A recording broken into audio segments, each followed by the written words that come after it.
Mardi dernier, mes parents ont débarqué à mon cabinet sans prévenir. Pas à mon appartement, mais bien à mon bureau, celui qui affiche mon nom sur la porte. Celui que j'ai bâti à partir de rien pendant qu'ils s'efforçaient de prétendre que je n'existais pas. Mon assistante, Chloé, m'a interpellé avec ce ton particulier qu'elle utilise quand elle essaie de m'avertir sans rien dire d'eux. Compromettant, Clara, vos parents sont là, votre mère dit que c'est urgent. Je n'ai même pas levé les yeux de mon écran, je lui ai dit de leur répondre que j'enchaînais les réunions tout l'après-midi, mais c'était trop tard, ma mère passait déjà la porte avant que Chloé ne puisse l'arrêter. Elle est entrée là. Première, avec ses ballerines Chanel, son sac de créateur et ce sourire crispé qu'elle arbore quand elle est sur le point de demander quelque chose qu'elle c'est n'avoir aucun droit d'obtenir. Mon père suivait derrière, les mains dans les poches, fixant le sol comme il le fait toujours quand ma mère s'occupe de la sale besogne. Ma chérie, a dit ma mère, comme si elle ne m'avait pas traité de déception lors de mon propre dîner de fiançailles il y a 4 ans. Comme si elle ne s'était pas tenue dans le hall de cet immeuble lors de l'inauguration.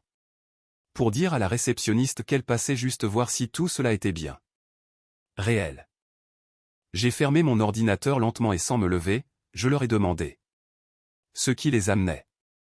Ma mère a sorti une enveloppe de son sac, déjà ouverte, une mise en demeure de leur avocat qu'elle a fait glisser sur mon bureau en annonçant qu'ils avaient besoin de 300 000 € d'ici vendredi car la villa d'Annecy allait être saisie et que j'étais la seule dans la famille à avoir une telle liquidité.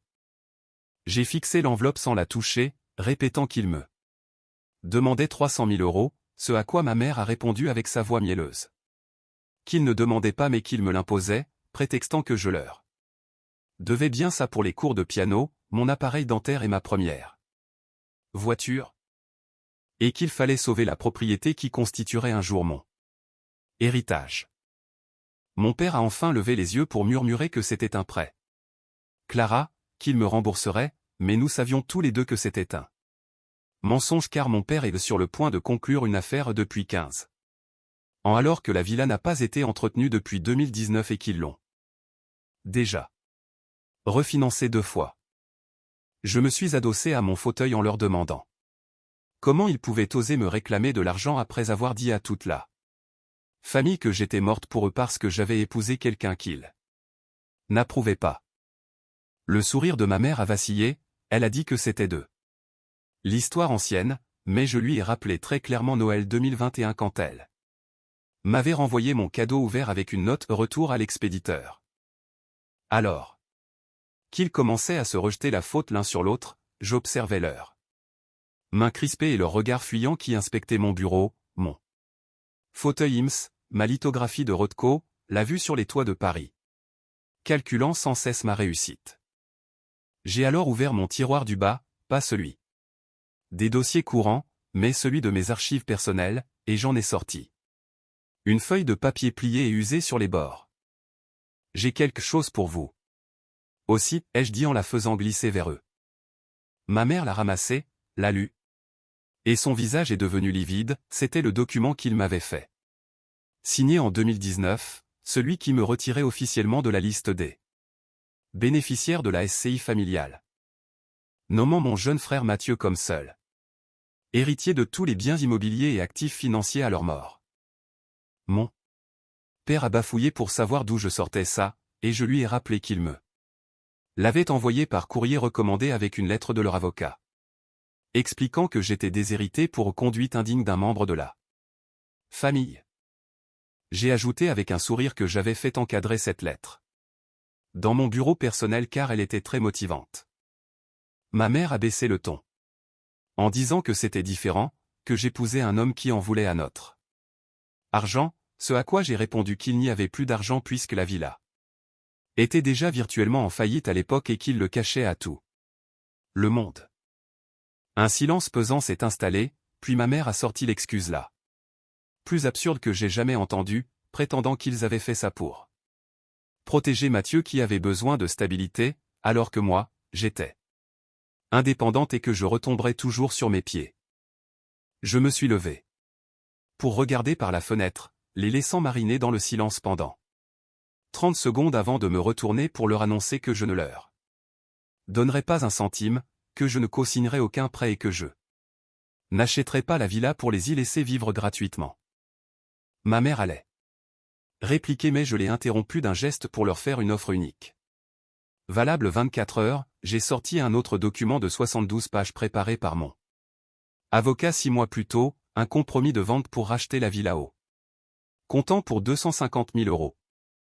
Ce qui leur permettrait de repartir avec du cash. Pendant que je récupérerais la propriété sans aucune condition. Ma mère a violemment repoussé la main de mon père qui s'approchait du document, criant qu'ils ne vendraient pas car c'était tout ce qu'il leur restait, ce à quoi j'ai répondu qu'ils auraient dû y réfléchir avant de me traiter comme un plan de secours pendant 15 ans. Avant de me rasseoir pour rouvrir mon ordinateur en leur signifiant que le numéro de mon avocat était sur la dernière page. Ma mère s'est levée, tremblante de rage, le visage rouge comme le jour où je suis parti de la maison à 18 ans ou le jour où j'ai ouvert mon propre cabinet, réalisant qu'elle n'avait plus aucune prise sur moi, elle a murmuré que j'allais le regretter. Mais j'ai répondu sans même lever les yeux que non, absolument pas. Une fois qu'ils sont partis et que j'ai entendu l'ascenseur se fermer, j'ai ouvert le dossier sur mon ordinateur intitulé Audit Villa Annecy contenant 72 pages de relevés hypothécaires, de privilèges fiscaux et un accord de prêt privé que j'avais découvert 6 mois plus tôt au nom de Heulement Capital. À l'époque, ce nom ne me disait rien, mais j'avais aussi une photo trouvée dans le bureau de mon père lors du dernier Thanksgiving, cachée derrière un tableau, montrant une villa que je n'avais jamais vue à Saint-Tropez avec un panneau vendu au datant d'il y a 3 mois. Mes parents n'étaient pas venus me voir parce qu'ils allaient perdre la villa d'Annecy, ils étaient venus parce qu'ils avaient contracté un prêt frauduleux sur son dos et qu'ils avaient besoin de mon cash pour effacer leurs traces. J'ai appelé mon expert comptable judiciaire, Marc, pour qu'il vérifie une adresse à Saint-Tropez, et 2 heures plus tard, le verdict est tombé, mes parents pensaient me piéger. Mais ils ignoraient que je suivais leur deuxième hypothèque frauduleuse depuis 6 mois et que j'avais déjà contacté leur banque, la Banque Populaire, pour racheter leurs créances. Marc m'a expliqué que la deuxième hypothèque auprès de Heulement Capital avait été enregistrée avec une signature falsifiée d'un agent de la Banque Populaire, ce qui constituait une fraude massive au prêt immobilier. En apprenant cela, le département des fraudes de la banque allait exiger le remboursement immédiat de la totalité du premier prêt, soit environ 620 000 euros, sous 30 jours, faute de quoi la villa serait saisie et vendue aux enchères. Mais il y avait un détail que mes parents ignoraient, le créancier principal, c'était moi, puisque j'avais racheté leur dette à la banque 8 mois plus tôt pour une fraction de sa valeur. J'étais désormais la propriétaire de leur hypothèque. 3 jours plus tard, le vendredi à 10 heures, ma mère a organisé un brunch familial au club de golf, m'invitant avec une chaleur forcée pour discuter entre adultes. Devant témoins, espérant jouer la victime devant les membres du conseil et ses amies joueuses de tennis.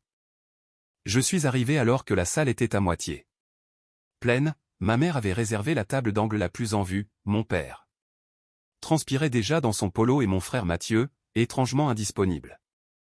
Ces 4 dernières années, étaient là lui aussi. Je me suis assise sans les embrasser et j'ai posé une enveloppe Kraft sur la table.